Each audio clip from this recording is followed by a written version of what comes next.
മലബാറിലെ ആദ്യ ക്ഷീര വ്യവസായ കമ്പനിയുടെ സ്ഥാപകൻ, ദക്ഷിണേന്ത്യയിലെ ആദ്യ സ്വകാര്യ ബാങ്കിന്റെ സ്ഥാപകൻ തുടങ്ങിയ ഖ്യാതികളുള്ള ഇദ്ദേഹം 1918 1919 കാലത്ത് കോഴിക്കോട് നഗരസഭയുടെ അധ്യക്ഷനായിരുന്നു. ഒരു സാഹിത്യരൂപം ആദ്യമായി മലയാളത്തിൽ പരിചയപ്പെടുത്തിയതും ഇദ്ദേഹമാണ്. ആരാണ് ഇദ്ദേഹം? അപ്പു നെടുങ്ങാടി.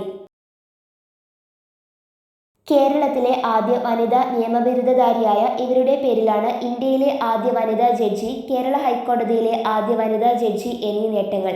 സ്ത്രീകളുടെ അവകാശങ്ങൾക്കായി നിലകൊണ്ട ശ്രീമതി എന്ന പ്രസിദ്ധീകരണത്തിന്റെ സ്ഥാപക പത്രാധിപർ കൂടിയായിരുന്ന ഇവർ ആരാണ്? ജസ്റ്റിസ് അന്ന ചാണ്ടി.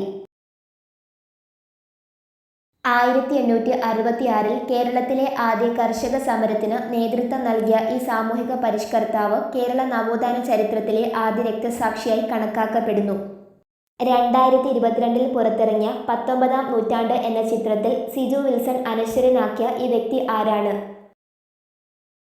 ആറാട്ടുപുഴ വേലായുധ പണിക്കർ. 1929 കേരളത്തിൽ ആദ്യമായി സിനിമാ നിർമ്മാണ കമ്പനി ആരംഭിച്ചതും ആദ്യമായി കേരളത്തിൽ കാർഷിക വ്യാവസായിക പ്രദർശനം സംഘടിപ്പിച്ചതും ഇദ്ദേഹത്തിന്റെ നേതൃത്വത്തിലാണ്. കൊടുങ്ങല്ലൂർ കുഞ്ഞിക്കുട്ടൻ തമ്പുരാന്റെ പത്രാധിപത്യത്തിൽ ഇദ്ദേഹം ആരംഭിച്ച മാസികയാണ് രസികരഞ്ജിനി. മലയാളത്തിലേക്ക് ഒരു സാഹിത്യരൂപം പരിചയപ്പെടുത്തിയതിലൂടെ പ്രസിദ്ധനായ ഈ വ്യക്തി ആരാണ്? രാമവർമ്മ അപ്പൻ തമ്പുരാൻ. ഒളിമ്പിക്സ് ഫൈനലിലെത്തിയ ആദ്യ ഇന്ത്യൻ വനിത ഈ മലയാളിയാണ്.